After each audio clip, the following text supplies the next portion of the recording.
good, y'all? Welcome to Conversation Piece, the show about the missing pieces of the conversations we are already having. I'm your host, Patrick Armstrong, and I am very excited to be here with you, returning listeners, first-time listeners, and every listener that chooses to stay beyond this point here in 2024, the year of the nap. I had an announcement that I was going to make, and I've forgotten what it was, but the real announcement that I want to make is that I'm very excited about my conversation today. My guest today bridges the gap between conscious rap and trap music, acting as a catalyst for the new generation of hip-hop. In addition to music, he's a senior at Jackson State University, majoring in journalism, and he's also the founder of God's Child, a brand that I am trying to learn more about right here, right now. So without further ado, it is my honor and privilege to welcome Dierre Hartman, a.k.a. Kxng Dierre, to the show. What's going on with you? I'm pretty good, man. Thanks for having me. It's kind of like what Corey said. That was a good intro. Thank you very much. I like that. I feel like you do well with those introductions and stuff like that. So I appreciate it. I will say that I owe it to the guest for the introductions because y'all have the information. I'm just pulling bits and pieces and trying to stick it together. So that was great. It's easy to hype you up when you've accomplished so many things. Gonna make me blush, man. Chill, man. Well, great, though.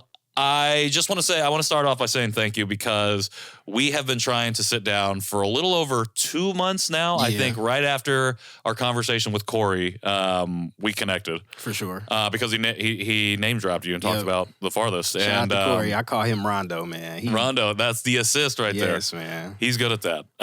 That's what we talked about, playmaker, 100%. Definitely. But, and I know that it was like two ships passing in the night. I feel like we just kept passing, and you're back in the city now. Yes, and you hit me up, and I wanted to make it happen, so we're making it happen today. So thank you for being patient with me as we got it going. Man, thank you for having me here. I'm really appreciative. So absolutely. So I gave you a little bit of an introduction, but for folks listening, watching at home who don't know who you are, do you mind sharing just a little bit more about yourself? For sure. For those who don't know, my name is Dierre, a.k.a. Kxng Dierre. That's my artist name. And a lot of people know me as God's Child. I own the brand God's Child by Dierre. So, yeah. And I'm from the far east side of Indianapolis, Indiana. And I currently attend Jackson State University as a senior at this point. So, yeah. All right. You were born in Detroit and then came to Indianapolis. Yep. How long were you in Detroit? I was in Detroit all the way up to like 2007. That's when my mom moved here to Indy. We originally lived in Anderson, Indiana, and then she moved into the city, I think, in 2008. And then from there, we stayed here. Okay. So, yeah. And how old were you then? I'm trying to do the math from your senior in college. So, 2008, I was 7. Okay. So, yeah, I've been here since I was 7. You were born in Detroit, but you grew up in Indianapolis. Definitely grew up here. Can you talk just a little bit about that experience, being on the east side? I always tell people that I was a school hopper. So I went to multiple different schools. I'm not gonna say all the schools I went to, but as far as high school, I went to Providence Cristo Rey. That's like a private Catholic school. Then from there I went to Brow Ripple. Okay. That was my sophomore year. But the year that I went, that was the year that they closed, and then I transferred from Brow Ripple to Shortridge, and that's where I graduated. Okay. So when I went to Brow Ripple, that's how I got acclimated, and I kind of that's how my music prowess kind of sparked or whatever like that. So yeah. Okay, gotcha. So what came first then? I guess because we talked about majoring in journalism. Mm-hmm. You've fallen in. I think you're a big proponent of storytelling. Yeah. When I think about what is the one base thing, I think we can root it in storytelling. What did you fall in love with first? Was it the storytelling of music, or was it the storytelling of, say, a journalist or something that you're seeing on TV? What kind of storytelling did you find yourself drawn to at the beginning? That's a good question. I think the first experience I had with like falling in love with music, it was when I was a lot younger. But as far as me being conscious about music and what music means and stuff like that, it was my 7th grade year, because my 7th grade year, that was when To Pimp a Butterfly came out. And that was the first album that I really did a deep dive, and I looked up different interviews. That was the first interview that I actually seen from like a journalist, Rob Markman. He had a sit down talk with Kendrick, and it was like 4 parts, I think. That was like the first time I seen something of that nature, and I really loved that video. And that video kind of sparked my interest into journalism, music journalism specifically. Okay. But I think it kind of went hand in hand personally. Sure. So, because me listening to that album sparked me actually writing, because I started writing poetry after I heard that album. Okay. And then that's how I got into rapping. So it's kind of like, I guess it's like a parallel line. Yeah. Well, sure. they're intertwined and they can't really be untangled. Exactly. Like they're always going to go together. All right. First off, you're making me feel very old saying To Pimp a Butterfly came out when you were in 7th grade. I'm like, I'm pretty sure I was dropped out of college by this point. Wonderful album, and I can definitely see how as a 7th grader could spark this imagination of wanting to express yourself through writing. For sure. Do you know what those first poems were about? Do you remember kind of what you were expressing at that time? I think at the time, like, I stayed with my dad at the time, and I just really wasn't well with just expressing, like, being sad or being mad. Like, I think when I was younger, I was really angry, and I didn't know how to express that as a child. Like, I did a lot of lashing out and just doing a lot of stuff that I shouldn't have been doing. So I think me writing kind of helped me center all that energy and those emotions and putting it into words instead of like action. So yeah. Okay. And when did poetry become music, or was it always music? Yeah. Okay. Yeah, it definitely was always music. I wrote them as raps. So gotcha. From 8th grade year all the way up to freshman year, I used to always just be at the lunch tables rapping different stuff. And people would just be like, man, like, you need to get in the studio. You need to really make music. And I'm just writing this stuff. But then once I got in high school, from Providence Crystal Ray, when I went to Broad Ripple, me being in Broad Ripple really kind of sparked that. Okay. Because we had a studio there. And with us having a studio there, we got to record. And that's when I finally started recording stuff. So from me going to Broad Ripple all the way to Shortridge, I told myself my junior year of high school, I was like, I'm going to take this music stuff serious. So I met this dude. His name was Morris, but we called him Ammo.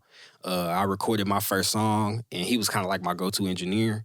And from there, like, that's when I got into like the indie music scene and started making music and stuff like that. So yeah. Okay. What was the first single? What was the first song that you recorded? And is it available for people to find, or is it something you keep close to the vest?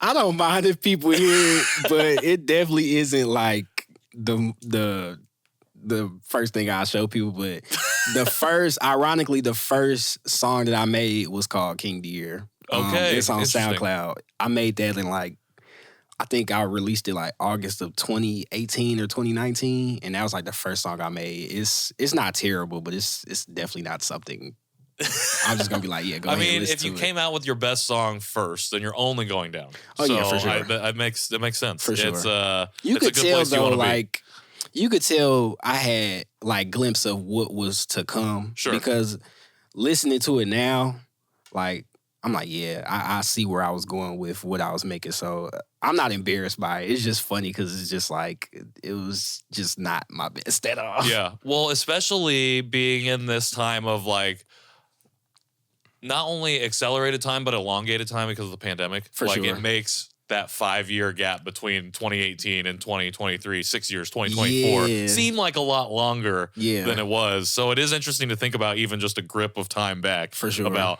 how much have I changed during that time? But let's go back to junior year, taking it seriously, connecting with Ammo, and then getting involved in the scene. Yeah. What was your perspective on the indie hip hop scene at that time? Especially because I think Skip talked about it too. Like, that was really kind of the time that he found himself breaking into the scene, was mid high school years, I believe. Yeah. And that was, well, Skip and I are about the same age, maybe about 10 years prior to you entering into it. So what was your perspective on it when you were starting to make inroads? I think it was an interesting time. Personally, the first person that I met in the indie music scene was Baby Ebony. I'll never forget. We went to, we had a basketball game at Tab. You know where Tab is? Yeah. Yeah, we had a basketball game at Tab, and I had met him. We had a long conversation. He was just giving me a lot of free game about like where to go to, going to different open mics, performing here, performing there. But mind you, I'm in high school, so Right. I'm young. But a lot of the people that I met, like Baby Ebony's, Fox the Legends, Double A's. At the time, her name was American, but Kendall. Like meeting them and them being around me, like they used to sneak me into different venues and stuff. And I'm real young or whatever, but. I think at that time the music scene was kind of like it was like what's the word? It was the foundation of like the new age of the indie. Okay, like indie it was music scene. in its burgeoning, kind of Yes, because there was a lot of different sounds that wasn't like normal for indie. It was very like East Coast, like lo-fi. But it also was just a trap. Like it's kind of like what Corey said in his interview with you, like. We are a melting pot, so whatever we hear as far as the different sounds, we kind of like are sponges. So it was just a different plethora of sounds and stuff like that. So the music scene was definitely interesting at the time, and I feel like it was a lot more personal because now music is everywhere. It's harder to get people to really like centralize themselves to listen to your music. But I feel like at that time it was more like, all right, I got my stuff out, and people were like, oh, okay, well, let me listen to this. Like it was definitely different. Very different, very different. Very young. My bad. No, I think it's interesting. I think that is very different from what it is now because it's been, I want to say even back then it felt commercialized because it was like you're getting past, I think this is post LimeWire and post like really even like Dat Piff. Like that's where I was getting a lot of mixtapes and stuff. SoundCloud was jumping. Like SoundCloud, like if you put your stuff on SoundCloud, it wasn't weird. It's not weird now, but it wasn't like, it was very normal. That's all I say. Like I used to put my stuff on SoundCloud. I used to get a lot of numbers, a lot of engagement. It's not like that no more. Like it's very different now. Well, with the advent of like big companies like an Amazon, like an Apple Music, creating their own streaming services, it makes sense that it's different and that we migrate to those because they're also tied to the devices that we listen on. And I also had this point with Corey. At that time, putting your music out on everywhere was not normal. Like it was rare because a lot of people didn't know where to put their music. So at that time, me being in high school, me knowing where to put my music at, it was so many people being like, especially in my school, they like, how did you get all your stuff on here? Like, we don't know how to do that. Like I was very young in learning like all these different nuances of how to put your music out and stuff like that. So it was definitely different, like I said. Picking up kind of the business side of it a little bit, even though maybe that wasn't the intent at that time. Yeah, for sure. To figure out the numbers. Were you aware that was something that you were aware of? Like paying attention to some of those metrics and like testing out the different platforms or how you go about getting your music in front of people? Because that's at high school. Like it seems like it's young, but also I feel like speaking with Corey, and I feel I get the same sense with you. It's like you kind of are already thinking at an advanced level when it comes to what it is you want to do. That myself and a lot of, I think, people at 16, 17 aren't necessarily thinking about. Yeah, I think I kind of did have that business mindset going into it. I knew as an individual, you just weren't going to thrive off of your talent. Because talent doesn't get you anywhere. Connections get you everywhere. And I think with me, I learned that you have to brand yourself first. So originally, I didn't have God Shout. I used to have this brand. It's called Always Love Dierre. And a lot of people bought into the brand. And I made an EP titled after it. And I think early on, I knew that branding yourself was everything. And I think once I moved to Jackson, I kind of amplified that and really took advantage of like, all right, it's more than just your talent. Because I knew I was very good with my ability to rap, but I knew at the end of the day, that wasn't going to get me by. That wasn't going to get me where I wanted to be like financially and just like engagement wise. Sure. Well, you're also have this itch for journalism. And so you also have something that's, well, I'm assuming that's what took you to Jackson in the first place. Yeah, for sure. You wanted to go study journalism at JSU. But it also is like, it's, what was I going to say? How was I going to tie that together? I don't know. Anyways, what it was making me think of was how you also approached it from a journalistic perspective and mindset. Yeah. So thinking about numbers and how talent isn't what's going to get you that far, how branding is something that's important. How much of that was your interest in wanting to dive deeper from maybe not a journalistic perspective, but from like a similar pursuit of wanting to uncover like a deeper truth, which I think is what branding is at a certain level, For sure. because a lot of people don't think about branding that way until it's too late. For sure. Or they're on game really early like yourself. Definitely. Like, was that part of this drive to want to like dig deeper into the stuff that you're always involved in? Yeah.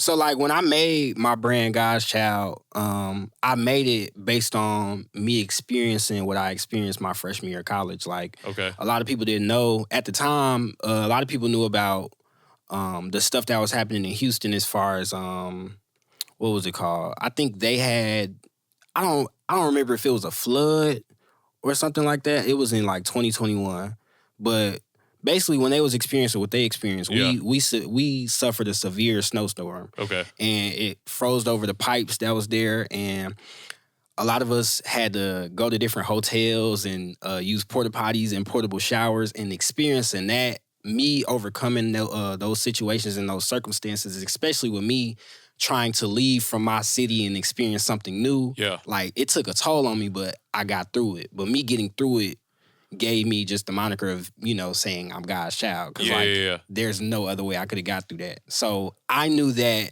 with me taking that, with that situation, I knew a lot of people could relate to that. Sure. Especially at my school. So when I made the brand God's Child and I explained like, okay, this is what it means, like a lot of people related to it. And just even if people didn't know about that story, just hearing it, I knew that this was something that people could relate to and could gravitate to. So yeah, I think I always approached everything as far as like, what's the story behind everything? Sure, because it's like, well, your experience feeds into your own art and what you talk about and why you created this specific brand. And I love that story. I love the meaning behind it because not everybody needs to know that's the origin point. And it does fuel everything that you want to do with said brand. You just had a really dope Juneteenth drop. Yeah. I think one of the things that I really love about your brand, what you do in music, but also like the conversations that we've had on the show this year has been the intentionality behind the choices that people make in terms of what they do. Yeah. When it comes to, so you say like you get out of Indy, you get to Jackson State, you're thinking about like the ways that business is necessary for you to further your own art. Mm-hmm. At the same time as I'm going to invest in myself, even though we can call going to college, and I would call it an investment. I'm trying to think of like the way that systemic inequity and capitalism is like, that's how I want to describe it, but I'm not thinking of a adequate way to describe it because we shouldn't have to like, that shouldn't be the investment. Like we should be invested in. Anyways, you go there to do that, to pursue this career or potentially a career in journalism. Was that the career move that you wanted to do? Like, was that the lead? And then music was pillar 1B or B, and then God's Child or the branding was pillar C or 1C. How did that all kind of coalesce together, especially after the freshman year of lots of quote hardship? Yeah. So to be really honest, I came to Jackson State because I was trying to get away from the city. I was just involved in a lot of stuff that I shouldn't have been involved in, and I feel like that was just my way of just trying to get away from the city and really start a new life, if that makes sense. Yeah. And it's just ironic that me going from one situation that started off bad and trying to, start a new life and better my life, I experienced more hardship, Sure. And I think I've always had that music and I've always had that journalistic mindset, but me going to Jackson State amplified that because I didn't think nothing of it. Like, I was just like, oh, well, they got a journalism degree. And, they got a journalism major and degree. And I get there and I experience what I experienced. To be honest, I was going to transfer. Yeah. But then something told me, like, stick it out one more year. And my sophomore year was like my favorite year of college. Like I got acclimated with the community in Jackson State, experienced at that time, that was when Deion came through. And I had a real life college experience, and I had a love for the different teachers I had that was in my major and stuff like that. So everything just kind of meshed together. Like I always loved music, loved journalism.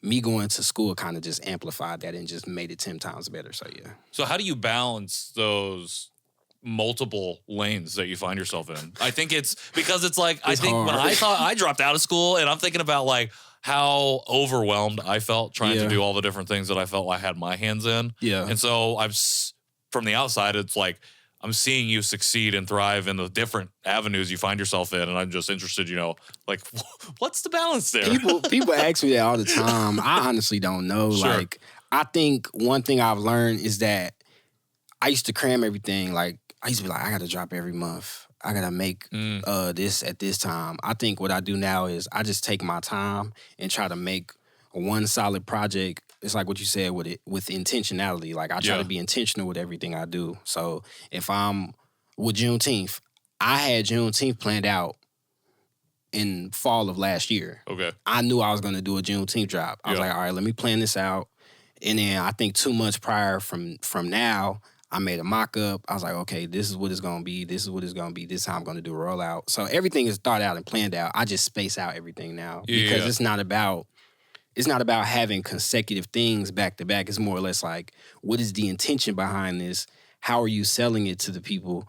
And then, is it authentic? Right. So with that Juneteenth drop, a lot of people don't know about a Juneteenth flag, let alone what is the purpose of Juneteenth and stuff like that. So I wanted to make sure that they always say the best thing to do when you having a brand is to educate and to inform. Yeah. So I wanted to do that while also being able to make it stylish. Like, I don't know. No, I love it. I think that it reminds me a lot of Lestar Jackson from St. Avenue. He came on the show and talked very similarly about the intentionality and the storytelling that he tries to embody through the pieces that he creates. Yeah. And it's not about a quantity thing. I've been getting ads a lot on Instagram that from marketers that it's not posting every day. That's not a marketing strategy. Exactly. And I'm like, okay, it's not about and it just makes me think about, okay, it's not about the quantity.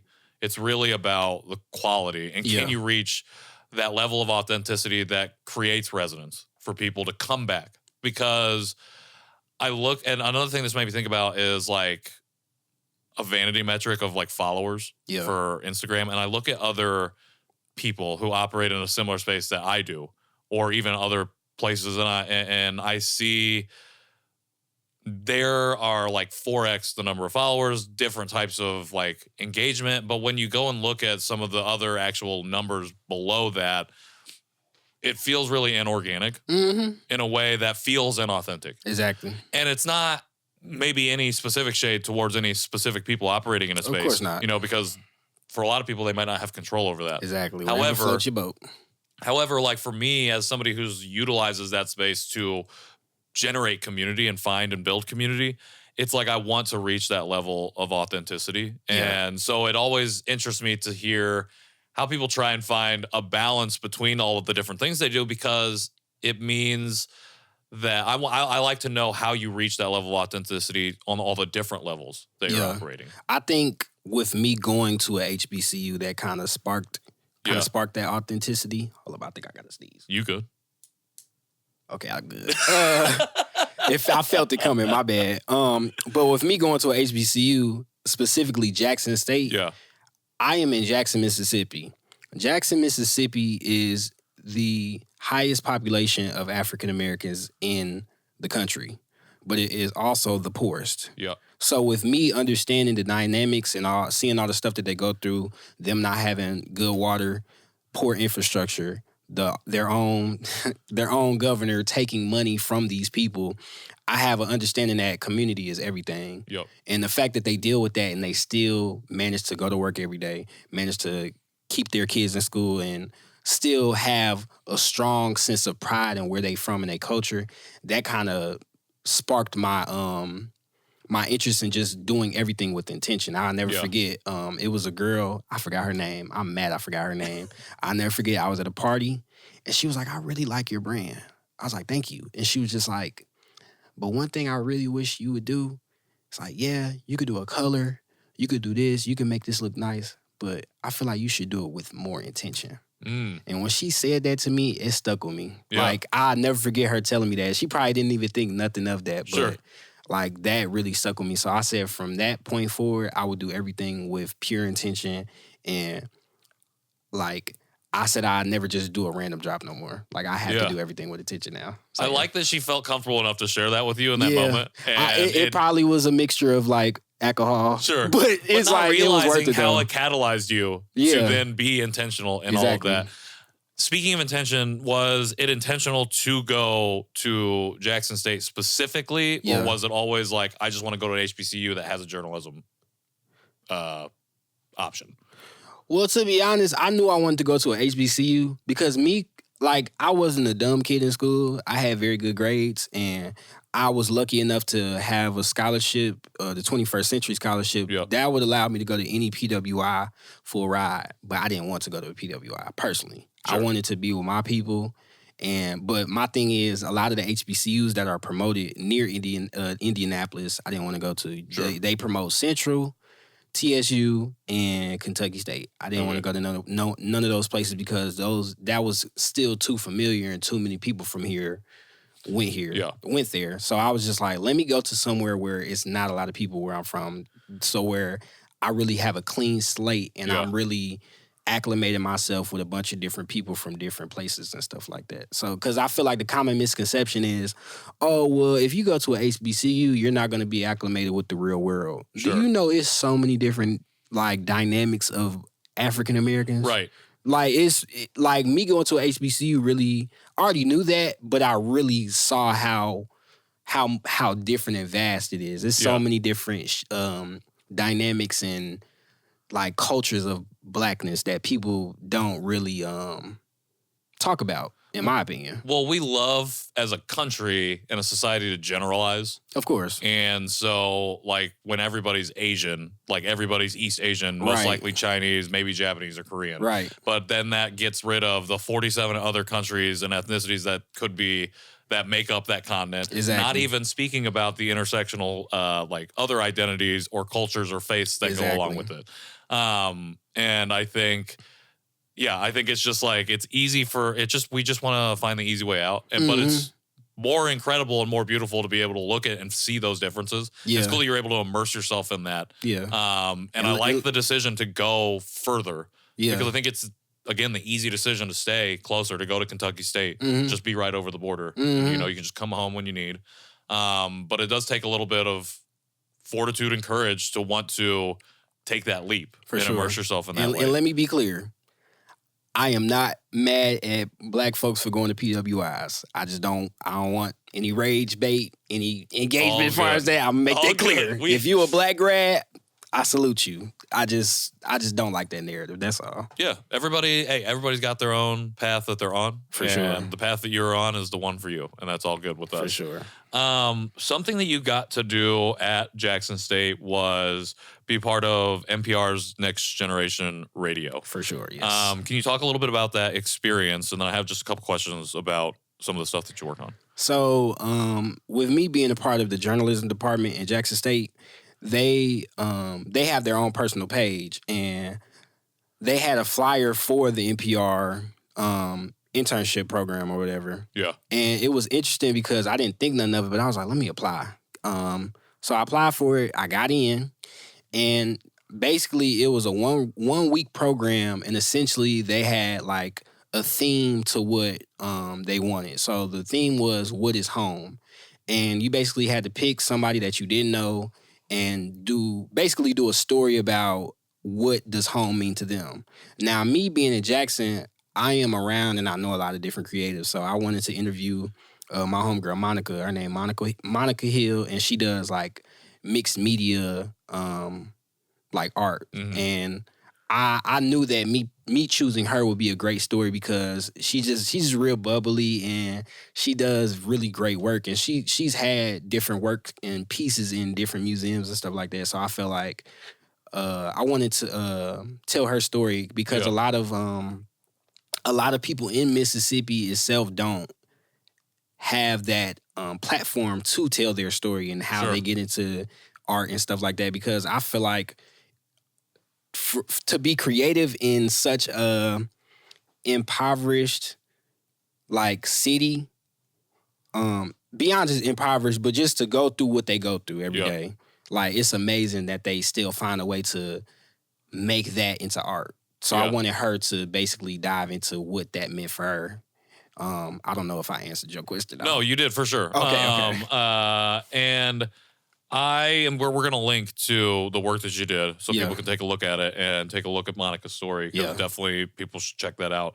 How did those conversations and the coverage that you did and working on telling her story, how did that affect the way you approach your own craft, whether it be journalism or music? That's a great question. The cool part about it is that it was like experts, whether it was writers, photographers, audio people, like they basically we were on Zoom calls and we had different conversations with them, which kind of guided me on how to get a good story, ask the right questions, taking the right pictures and stuff like that. So I think it definitely helped a lot with navigating a story and how to really basically mold a story into how you want to do it. Because most people, like, they'll have a sit down conversation. It just kind of it's just kind of straightforward. Like, we're gonna talk about this, we're gonna talk about this.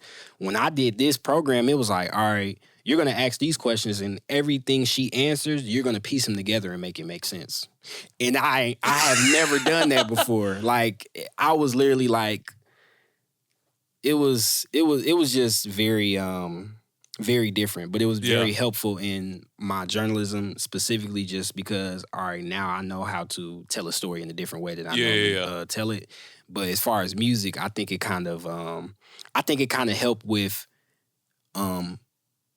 just like, I guess, the creative workload and how efficiently I could work. So yeah, for sure. Okay, I got a good question to come back to for that in a little bit. Okay, thank you for sharing that. What did you take away from your specific mentor, Tequila Foster? Like anything? Tequila Foster. Anything specifically you took away from your time with them? Shout out to Tequila. She taught me how to really be assertive and just kind of be straightforward. Because I'm very, like, walk on eggshells with people, especially if I don't know people. She was just like, no, tell them at this time you're going to meet up with them and you're going to do this. Like, it's not mean, it's not rude, but it's just how you talk, because you have to kind of be stern about, all right, you want this to be in a timely manner. And if you can't do it, you can't do it. Like, she taught me a lot of those intangibles and just being very mindful about how you say things and just... again, being demanding and assertive about certain stuff like that. So yeah. Any examples that you can share of, like, this is how I navigate this situation that you weren't doing before? Like, a lot of times when we were doing the program, it was like we had a certain time limit of what we could do. So let's say I'm spending like 30 minutes on writing. So I'm sitting up here trying to write or whatever, and then after those 30 minutes, I have to meet up with the photographer and check pictures.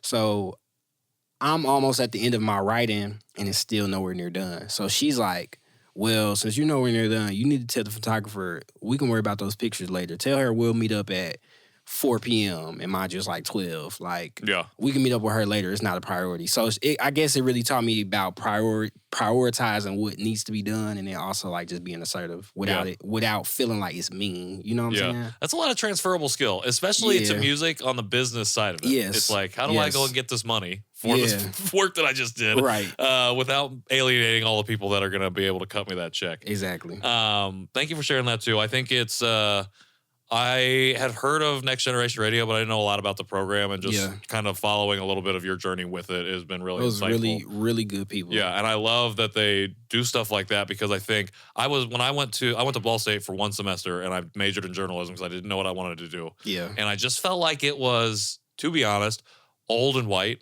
And I felt like they were trying to teach us how you couldn't be Like there was no truly objective journalism, which I found out now is probably true. But at the time I was just like, it didn't sit right. Yeah. So I left. But I didn't feel like there were anything like this available Yeah. at the time, like a program that supports somebody to go through that process and then gives them the skills. Yeah. So I think that's really cool. I love the overarching theme of it too. What does home mean to the people of Jackson? What does home mean to you? Let me take my time with this one.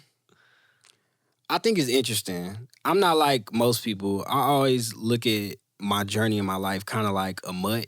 I don't consider myself a mutt, but Sure. you know the mutt, it's like different breeds of things. Yeah. So yeah, I'm from Detroit, but I grew up in Indianapolis, and then now I've ventured from Indianapolis to Jackson. So I've kind of consumed and kind of been a sponge to these different cultures and these different environments. And I think as far as what is home, I think what home is to me is just, I don't know, just being, doing what you love, but also allowing what you love to really allow you to grow. I think, I don't think I understood at the time where music would get me and how it would change my life. Yeah. But it definitely did change my life. I grew up in the church. I sung in the choir and stuff like that. So music wasn't foreign to me. My mother sings.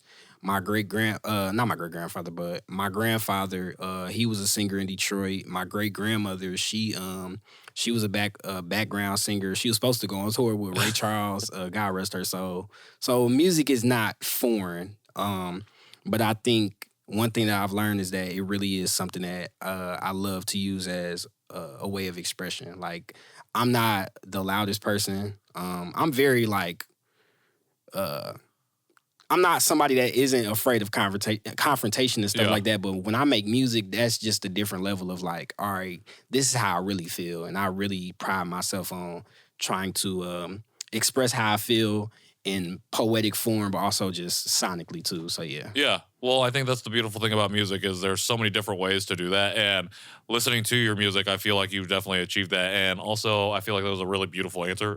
Thank you. That's getting clipped out, so I can't wait to share that with people. But that actually does take me to the music aspect of your career. Yeah.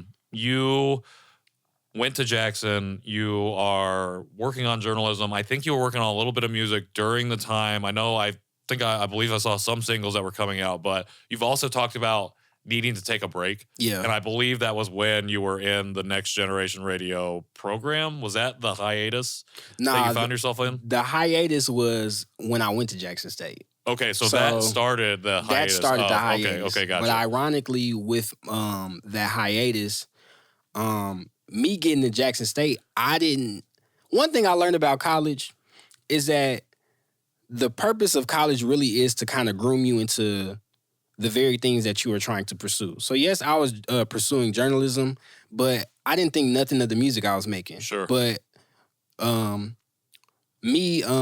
after my freshman year, the school was starting to open up. So you started getting acclimated with organizations and stuff like that. So the organization that I drew to and ended up joining was Outspoken Arts Collective. And that consists of multiple different artists within the campus, but they're from different places in the Midwest, the South and stuff like that. And me getting into Outspoken really kind of sparked my creativity again. Okay. Like if it wasn't for me joining Outspoken, I wouldn't have got that love for music back. And I just learned so much from different artists like Dev Mack, Malia Dawn, C.G. Meezy, Casanova, or Cass Brooks, Dominic Hines. Like, it's so many different people that is in that org that I learned a lot from that kind of helped me spark that creativity back. So, yeah. Okay, I love it. And then all of this kind of culminates then. So you've got the creative spark coming back. You're with the Outspoken Artists Collective. You're learning from a lot of people. Yes. Collaborating, I'm assuming, on stuff that nobody has heard yet, Yes. which I hope will come out Eventually. at an eventual point. I collabed with a few people in Outspoken that is out. So I collabed with my homeboy Oz. My homeboy Oz. We got a song called Outspoken, which is funny. And then Are You Down? That's a track that I got out. That's me, my homeboy Dominic, and then what's another song that I did with somebody Outspoken. I think that's all for right now, unless something not ringing a bell. But like you said, a lot of this stuff is unreleased. So, yeah. Well, and yeah, can't wait for the unreleased stuff. Yeah. But I think it all culminates in the Farthest EP that you dropped, which I think is a little teaser for stuff that we'll talk about here at the end of the episode.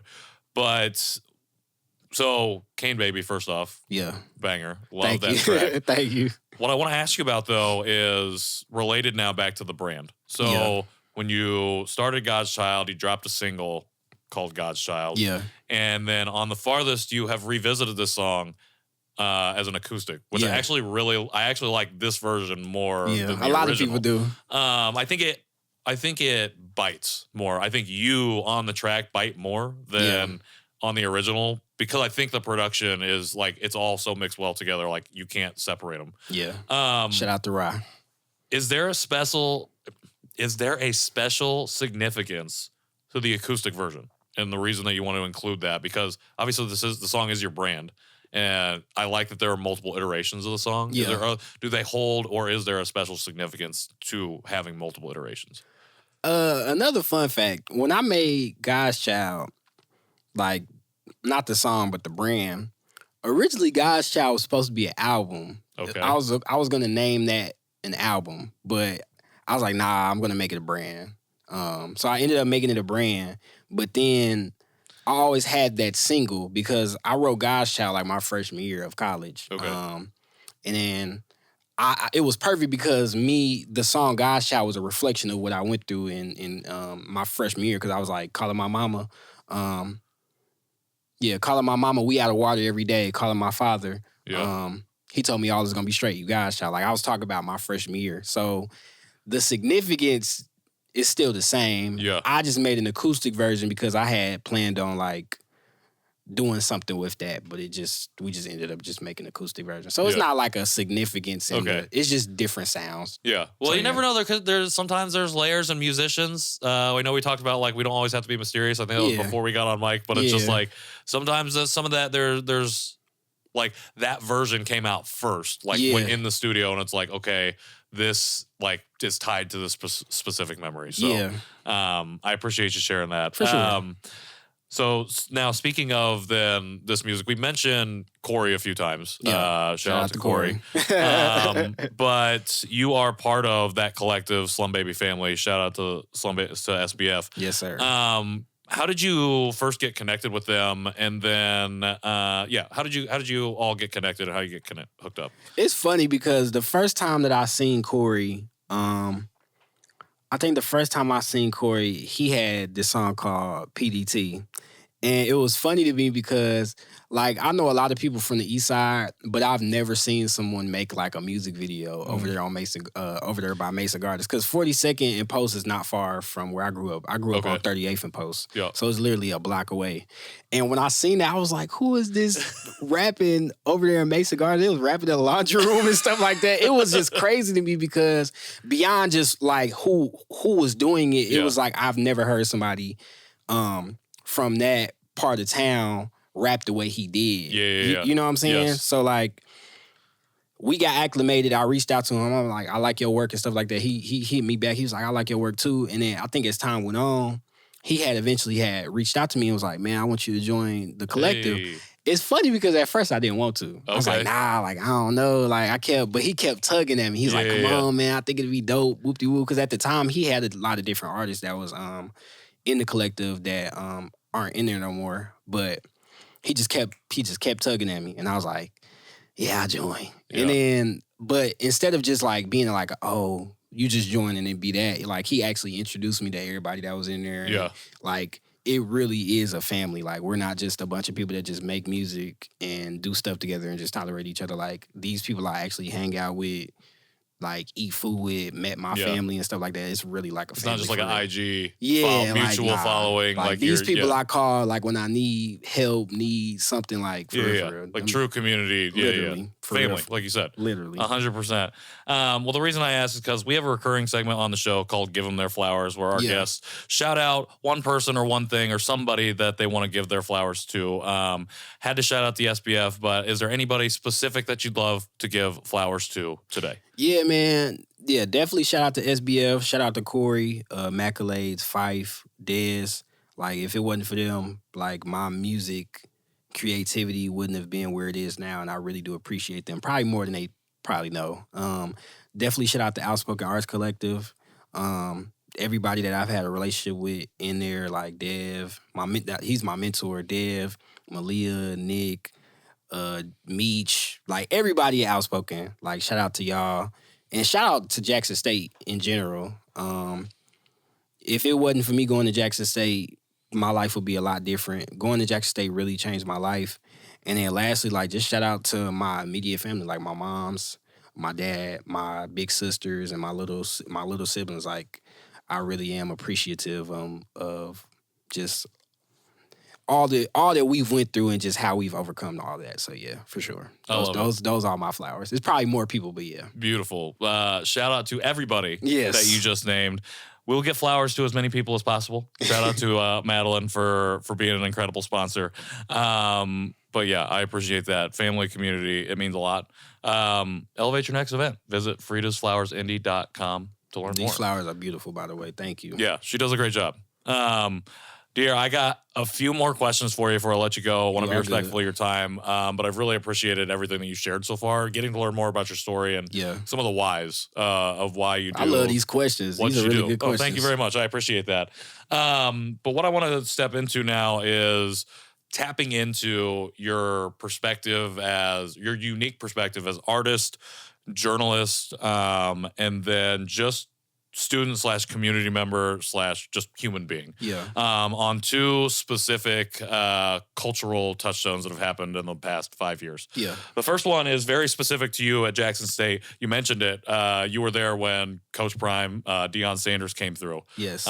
Which was a big moment. Not Definitely. Just for Jackson State, but for HBCUs and really college football and college sports. Yeah.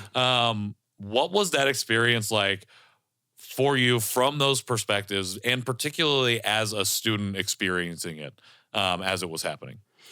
I think for me, as a student experiencing it, like, I was at Jackson State before he came. So it was a big narrative when he left out that, he gave y'all school the notoriety, the hype and stuff like that. Let me be clear. Jackson State University been popping.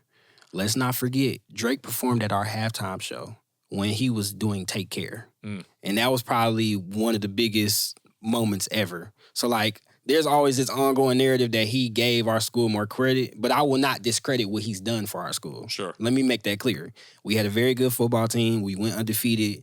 We didn't get the bowl, but it's cool. Like, I'm not one of them that just disrespect Prime and stuff like that, but I also don't tolerate when people disrespect our school and make this, like, narrative that he gave our school all this notoriety and stuff like that. Like, it's not what people think it is on the outside looking in. Yeah.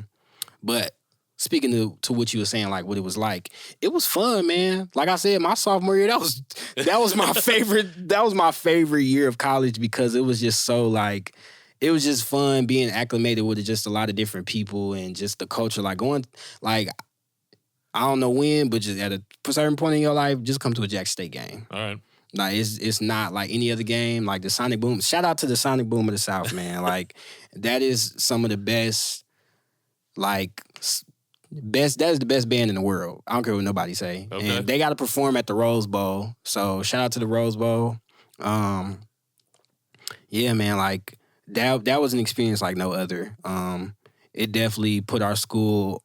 It gave our school a lot more eyes. Sure. It was a good and bad thing, but it was a different time for sure. Oh, I appreciate you sharing that because I was going to follow up and ask, like, what was something that people, like, misperceive about that time? But I think you touched on it, is that he brought a lot of fame and notoriety to the school when really they didn't need him. Oh, and the narrative with his the narrative about just the dynamic of our school. I remember his daughter mentioning like, oh, it's a murder every week and stuff like that. It was a lot of negative stuff that they were saying, or that we stole money from him and stuff like that. It was a lot of stuff they was talking about our school with, but well, that's what happens with that level of attention. Scrutiny, the random storylines. Okay, the other thing I wanted to ask you about is a little more recent. You talked about Drake just now. But we've recently come out of the end, I believe, especially after the pop-out show. For sure, yeah. Of the Kendrick Lamar that was and a Drake great show. Beef. A wonderful show. Yeah, I mean, as far as I can tell, that has to be the end of it. I don't know how you can go any further, but from Drake's perspective. Anyways, what is your take on that whole situation from, again, your unique perspective as artist, journalist, and then just person of the culture, just a person of the community? What is your take on everything that kind of was involved in that? Well, first, before I get into like the nooks and crannies, as a personal fan of both of them, I loved every bit of it because they've been in a Cold War. I call it a Cold War for like a decade now, like giving small sub disses with each other and stuff like that. But like, if I'm talking about like the realness of it, as someone that grew up in an impoverished community, like the certain talking points that Kendrick went into about how he kind of has like a colonizer take with hip hop and stuff like that, I loved it because a lot of hip hop in the new age, a lot of it is gimmicky. Yeah. They take on, or they use these artists to put on certain personas to portray a certain thing that they call our culture, but it's really not our culture. Our culture in hip hop is not all violence and guns, strip clubs and money and all this stuff like that. Granted, it's in our culture. Yes, I will not deny that. But a lot of it has kind of been like overly spewed to the mass media to where it's, like I said, it's gimmicky now. Yeah. And I feel like Drake has played a part with, like I said, he only uses his blackness in proximity to those things. So he does it to make himself feel like, oh, okay, well, since I'm around these people, then I'm black or whoop-de-whoop. It gets very chippy. It gets very chippy, but it was needed because he kind of proved his point. Like, like he brung out his community. He brung out different artists that was not known in the West Coast scene or whatever like that, and he brung different gangs that was in his community. He brung them all on stage. It was no issues and stuff like that. Like just to prove a point. Like yes, like I am literally the culture. Like and you can't take that away from me. So it was definitely a victory lap for sure. But do you think it was like a needed moment in hip hop? It was at this needed. Time? Because I always mention, and Skip mentioned this. Well, Skip mentioned it in regards to the indie music scene, but a lot of how hip hop is portrayed is I'm not a big fan of it because they portray a lot of just negative stuff that it affects the youth. It really does. They see these rappers, and I don't care what nobody say. A lot of people be like, oh, well, your parents don't need to be... Man, the internet is so vast now. These kids can get on whatever on the phone and stuff like that, and they going to see these things, and they're going to look up to these people. Yep. And if they're portraying these negative things that are within our community, they are going to invoke and they're going to act on that. Yeah. Like music is sonics, music is frequencies. If there's a bunch of different frequencies in the air when it comes to just the music that they're listening to, they're going to act on that. Yeah. If they're going to hear somebody saying rob, kill, steal, they're going to do that. I don't care what nobody says. Yeah. That's literally any music that you listen to. Well, it influences the narrative. Yes. And then the narrative is an intangible thing. Yeah. So we can't see once that's taken root. We only see the aftermath. Yes. But then once we have the aftermath and we face the consequence, whether we face them or not, which we usually don't, we then can look back and be like, oh, if we wouldn't have done this then, we could have circumvented this now. But we're not rooted in our present and thinking about being informed by our past. While we look towards the future, we're just like, it's fine. It's and whatever. To that point, it's not our fault. No, it's made like that. Yes. Like I said, it was at a point in time, and like I said, I'm a student of this game. It was a point in time because NWA dealt with it. I I forgot the other group name with Flavor Flav. They dealt with Public Enemy. Public They Enemy, dealt yep. with it like they was promoting socially conscious music Yeah. that was invoking the people. They're like, nah, we want y'all to talk about being gangster, killing people, and robbing people because we know the youth listen to that, and we want the youth to invoke that. It's a system, man. It really is a system. It's All right. a system. I got two more questions, but one more just kind of like just to dive into it because I know you wanted to get to it and I wanted to get to it too. Yeah. And it's something we've talked about with everybody in the hip hop community here that's come on this show. But just your perspective on the indie hip hop scene here, particularly from when you really got into it as a junior in high school versus your perspective on it now as somebody who is quote unquote a seasoned artist in the game. Like I said, I really love that convo you had with Skip, man. Like, it's kind of like what he said, and me and Corey have had this conversation before. The type of style of hip hop that I came into when it came to the indie hip hop scene, it was not prioritized. The stuff that was prioritized was a lot of the gang culture, the street culture, which is fine. I feel like everything could coexist. Sure. But a lot of that stuff was pushed back then. But I came in around that time where that stuff was being pushed. So a lot of the stuff that I was rapping about, talking about, it was not prioritized. It was not put on the forefront. Sure. So I'm not gonna lie, at the time it made me angry. It made me bitter because it's like, y'all are promoting this type of stuff and like I'm actually rapping about things that I feel like is more relevant and actually important.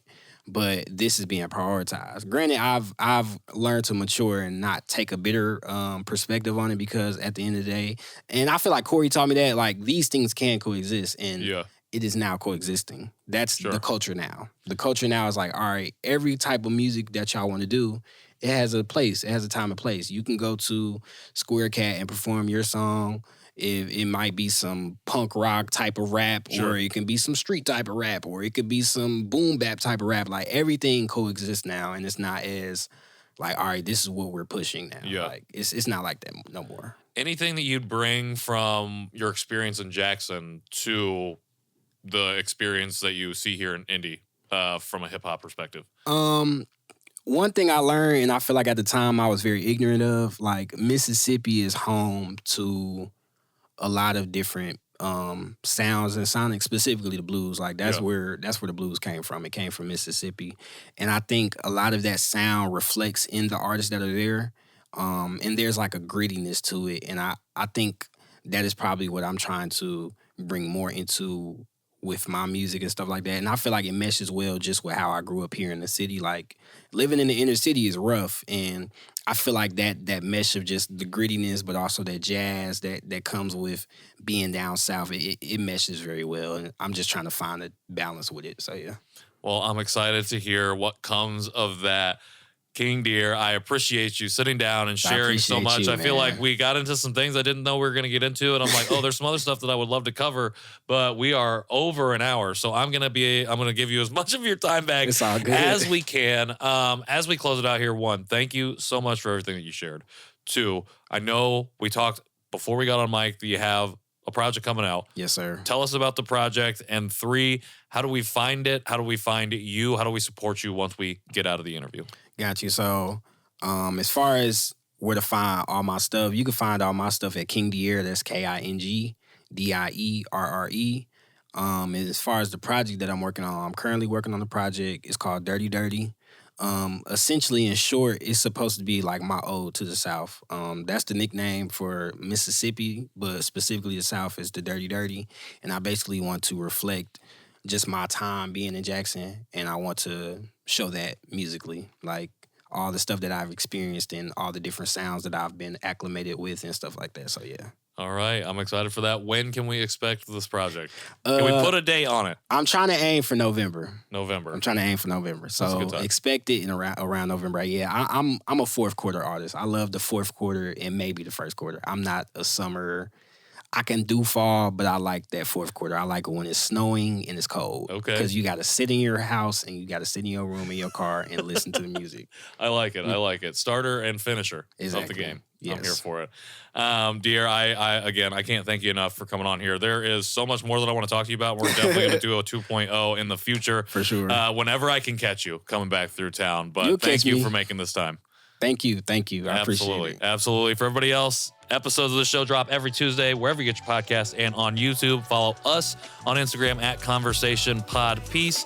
Go to our website, conversationpeacepod.com, for merch stuff that is coming for sure, and for all of your archive needs and everything else that we have there. Sign up for our newsletter.